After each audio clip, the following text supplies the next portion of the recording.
Yes, I am, Marla. Oh, it's just devastating watching this. I actually just spoke off camera with the homeowner of one of these homes. It's no longer standing. There's nothing left actually right now. When we got here, it was a full structure. He's just absolutely understandably distraught. Did you hear that explosion? We've heard a few of these. One, I believe, was a gas line. We heard a very loud whistling sound after. A huge explosion just a couple of minutes ago. We just heard another one.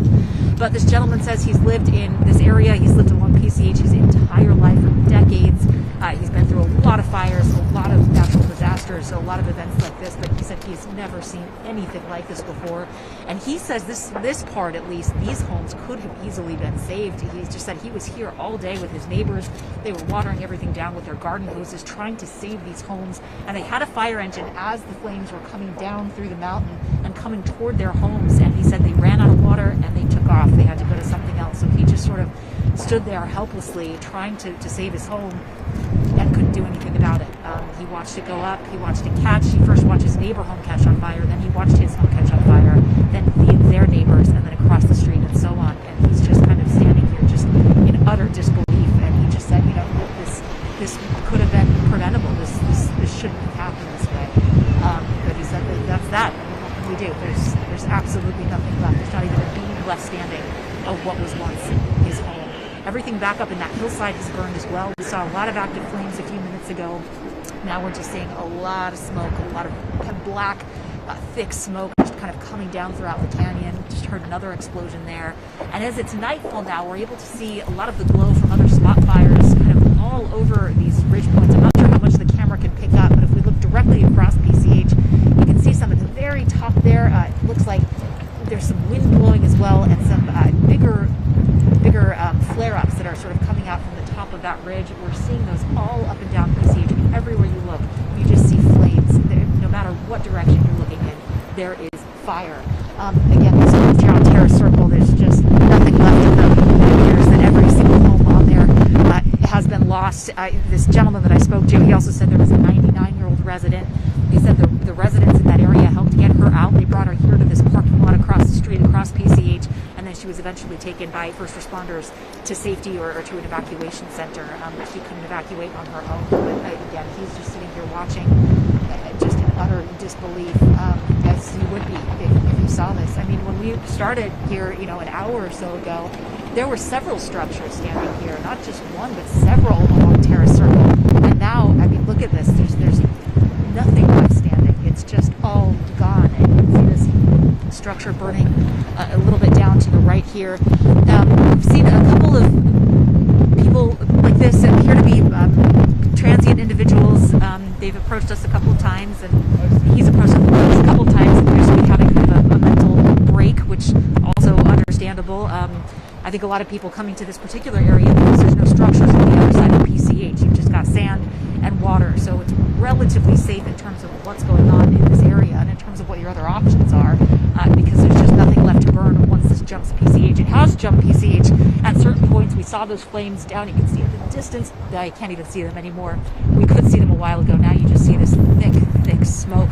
And again, no fire personnel either.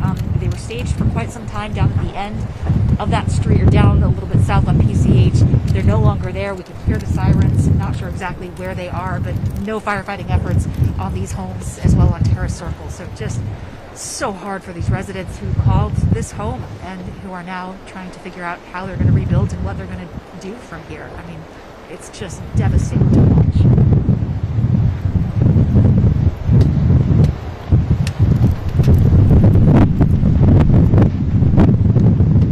Yeah. Hey.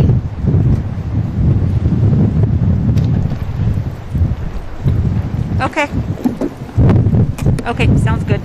Is this IFB or do we have to redial it?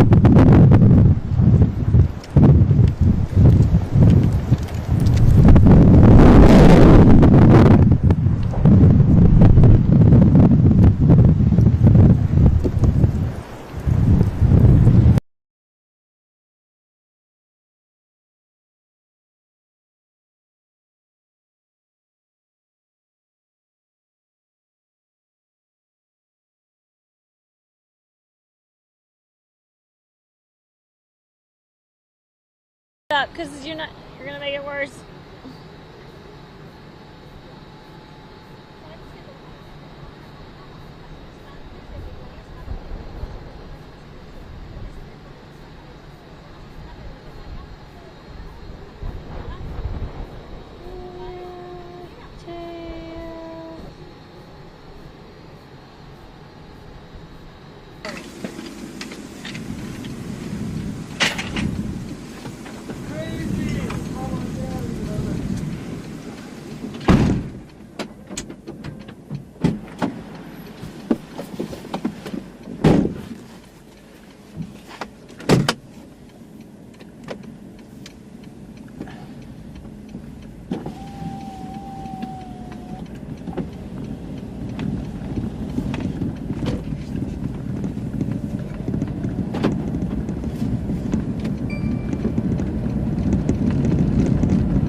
Oh, it just hung up. Wait, no, didn't. No, didn't. Never mind.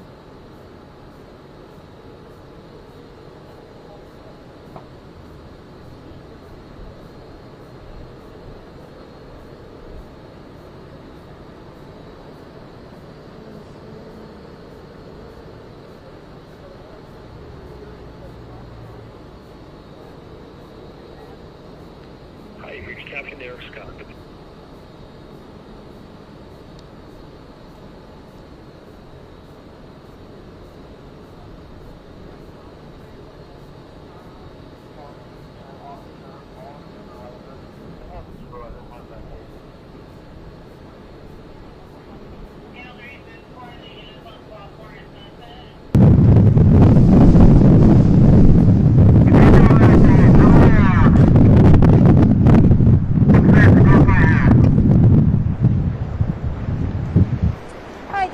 Edwards with KTTV.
Should I be hearing that? I don't hear it either. Are you guys sending anything to her? I think she dialed into a 800.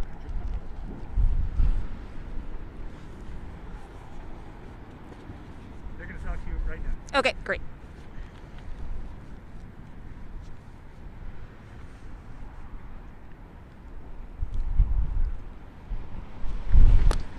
I'm going to put the phone on mute. Yes, I do. Hi, New York.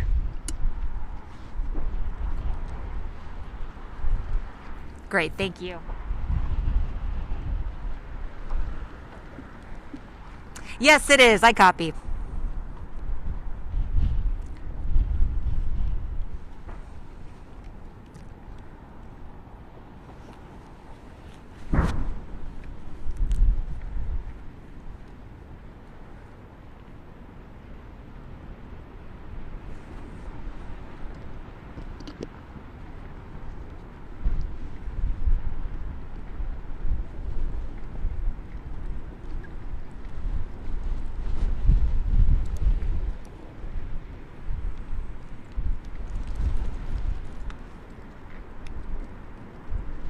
That's correct, yes.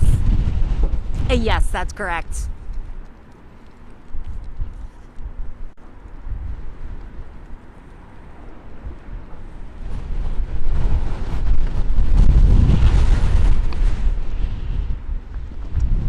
Copy that. How long do you want this to be? I can be as long or as short as you want.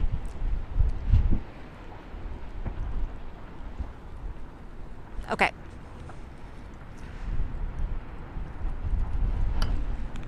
Step back a few feet. Right there.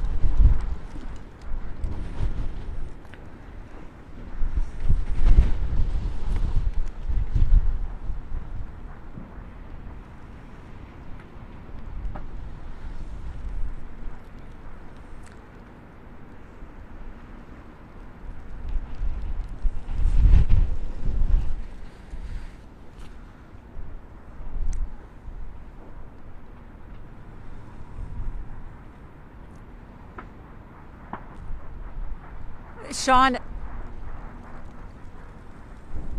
yeah, that's exactly what we're dealing with. I mean, the word to describe what we're seeing here tonight is just apocalyptic. So we're standing along Pacific Coast Highway. We've watched several homes, very nice homes along here, burn over the last couple of hours. Not far from where we're standing on Sunset Boulevard, there's a scene that just looks like straight out of a movie set. You've got about 100 cars where people fled because the flames were coming down the hillside so quickly. They got out of their cars, they left their cars, and emergency personnel had to take a bulldozer to just bulldoze them out of the way. They're on either side of the street now. You see these cars kind of scattered about Sunset Boulevard as they try to make room for people to evacuate and for emergency personnel to get in and out. But we're seeing scenes like this all over this very nice neighborhood here in the Pacific Palisades. Dozens of homes have gone up. No final count as of now, but people just evacuating in every way they can. For a while there, up in one of the hillside communities, they had people who were on one side, who were on the north side of the fire.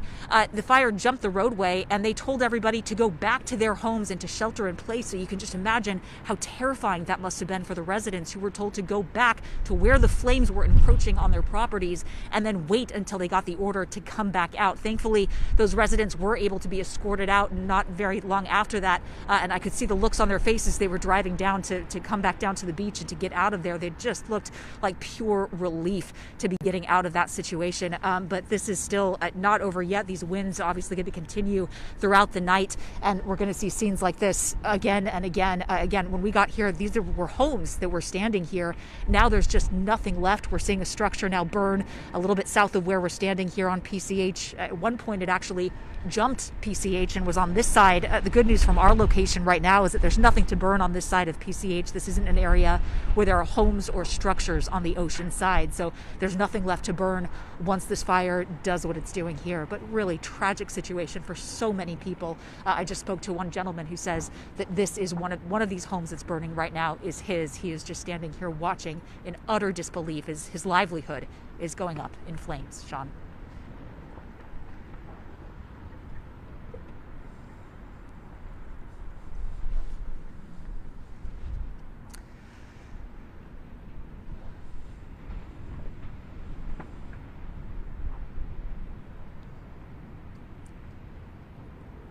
Thank you so much. Will do.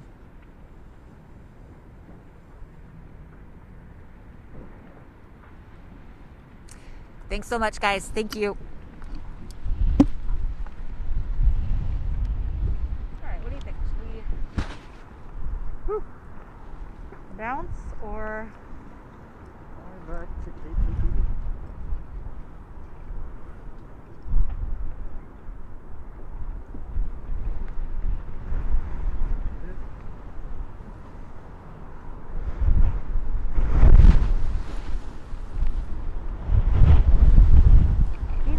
Shifted a lot, Elliot. I think we should go back to the truck for a minute. You gotta go back to the van? What do you think?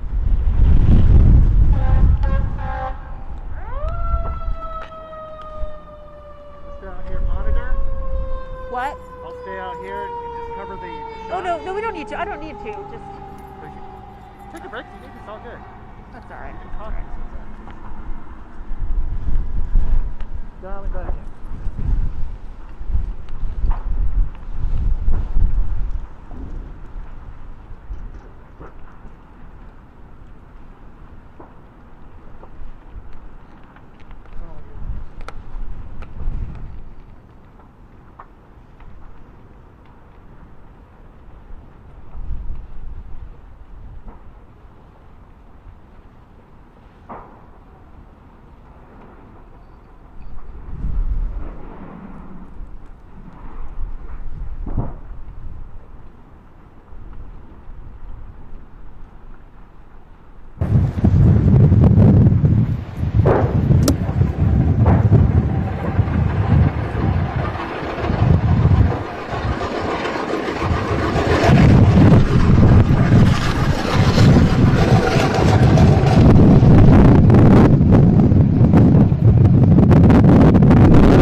Obviously, there's no signal, so it really complicates things. Right. So a lot of the evacuations are done neighborhood by neighborhood. If you hear police officers coming through your neighborhood over the PA, it's time to evacuate. Immediately when a fire starts, the first thing we tell folks is to shelter in place and wait for direction, especially during the beginning of the fire, because we don't know what's going to be impacted. When we give an order to evacuate, we don't want to be like Chicken Little and tell people to evacuate an area and get out of an area unless it's absolutely necessary. So until we know where the fire is going, that's when we can give an evacuation order. We have established the direction of the fire, which way the fire is expected to move. We have computer that predetermines and calculates the speed and rate in which the fire is going to be moving, and then we can predict what evacuation orders, what zones we can evacuate. But separate from that, independent from that, we also have areas that are immediately threatened. We don't need the chief or the person in charge of this incident to tell us to evacuate an area. That the division that's running the fire, the chief that's at that scene, at that community, can take independent action and order an evacuation of a community. So if you do hear those police officers over the PA telling you to evacuate, even if they haven't given an evacuation order via the news, or you haven't received one on your phone, you need to get out. A lot of the phone service is intermittent right now, so you might not even receive an evacuation order. When in doubt, if you feel threatened, get out. Yeah, and I understand there's still definitely some people in there still tonight that are trapped. Our anchor, before you go, I know you're in high demand. Our anchor, Marla Tejas, has a question for you. Marla, go ahead real quick and I'll relay the information.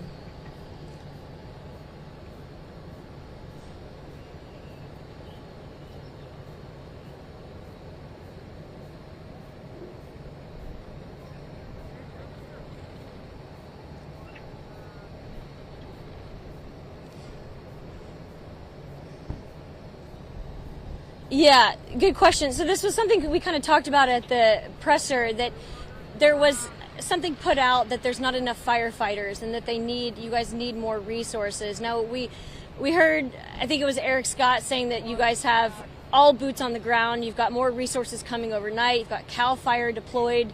And if need be, you can get more boots on the ground, aircraft in the air from other states.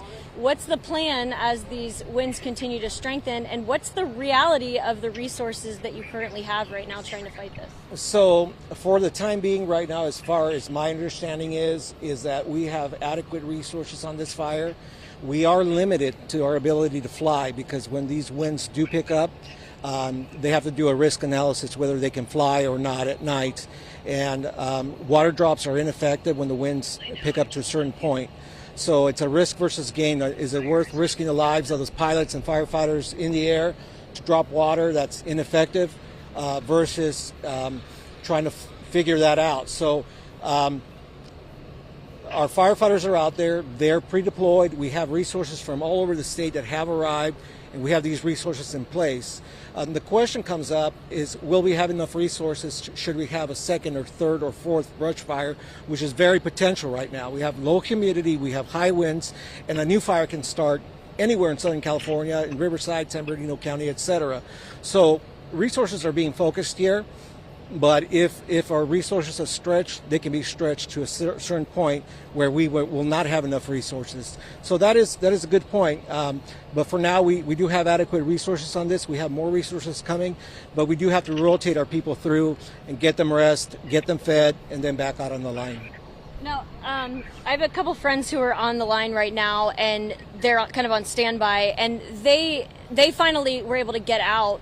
There's a lot of people obviously still trapped, and they have no idea. You know, even with a Ring camera, you have no idea what's going on with your house if there's no signal. So what would be your message tonight for the people still trapped, for the people who don't know what's going on with their homes? And then this is only one fire. We still have 2 or 3 days left of these winds, and could easily see another one of these pop up. Yeah, so if you're in doubt, your first priority is the safety of your family. And you have to make that decision whether or not should I stay. This is not your typical fire where you see homeowners with a garden hose and, putting little embers of fire and vegetation around, ornamental vegetation around their house that might catch a small fire. This wind it causes the fire to have extreme fire behavior, and it's explosive. Once you get an ember landing into a fuel bed, it's 100% receptive, and it's off to the races. So if you feel that you're in a community that is threatened by this fire immediately, you're anywhere near around where this fire is, you should be getting out if you're in that evacuation zone. That's why we made that evacuation zone for 30,000 people, because all those people that are surrounding the fire, we have zero control over the fire. The fire can jump the line and can expand beyond where it has established itself. Thank you very much, Firefighter Cheese. Be very safe out there tonight. Thank you. Now, I know you guys have another briefing at 8 o'clock in the morning. I've got a friend on standby right now we've talked to earlier, him and his wife, and just want to real quickly, Eric, if you could just tell me what it was like trying to get out of that fire with flames on both sides. Well, it moved so fast. When we got the first time down to the bottom of the road on Palisades Drive, we were turned around by the level of smoke and flames. Eric, we're going to have to get back to you. I'm sorry. We're going to have to get back to you. I'm sorry. We'll have much more on that coming up in just a little bit. I'll send it back to you guys. Haley?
Hydrate a little bit. Kind of. Yeah, we've been out here for a Do it. while. Is that cool? Good. All right, I'm in. So Yeah.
LAPD.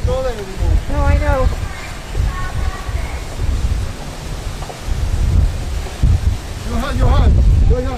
Hey, so just literally seconds ago that we heard a very loud boom, and it was a tree coming down, and it hit those power lines. You can see them sparking. We're trying to get away from them. This is a very, very dangerous situation that firefighters are dealing with. And there was actually an LAPD cruiser going through just as that tree came down, barely missed hitting it. And I want to pan this way and show you, we're actually at Antioch and Swarthmore, and there are buildings here on fire, and these palm trees really underscore the danger. They look beautiful, but when you get those rains of ember, this is what happens.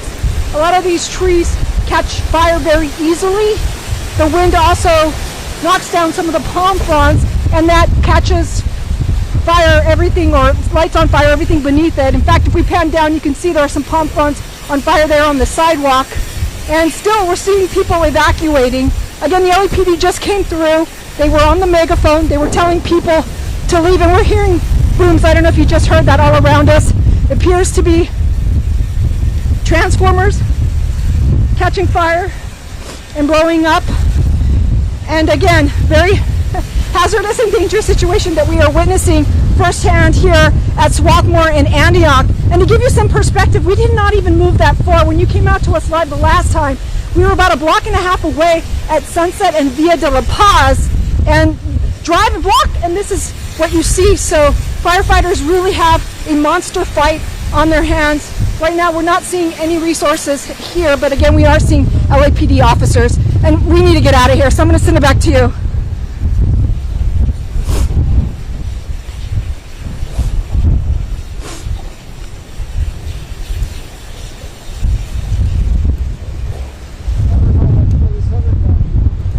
What?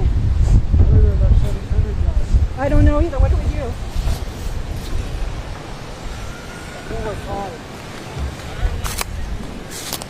What's that? I know, so that's where we're parked and we don't want to go because we're afraid it might be energized. I drove through here just fine to go around. Well, we can't walk. Our car's right there. Yeah. Yeah, we saw the tree come down.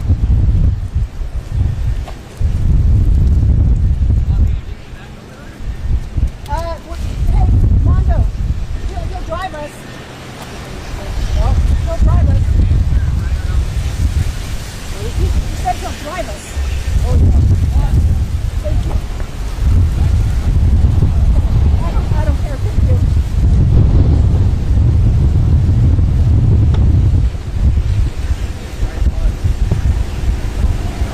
How are you? So you're getting a lot of footage today. So it's the network?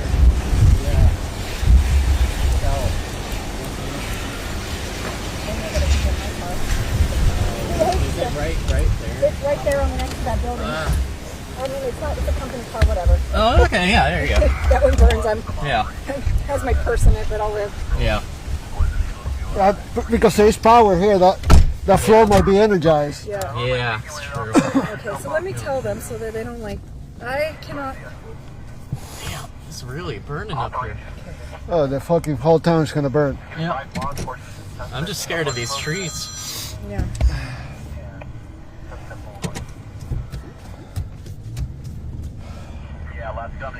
I saw Malibu burn in 91 in 45 minutes, man. Okay, so hey, it's Christine. You make a right here?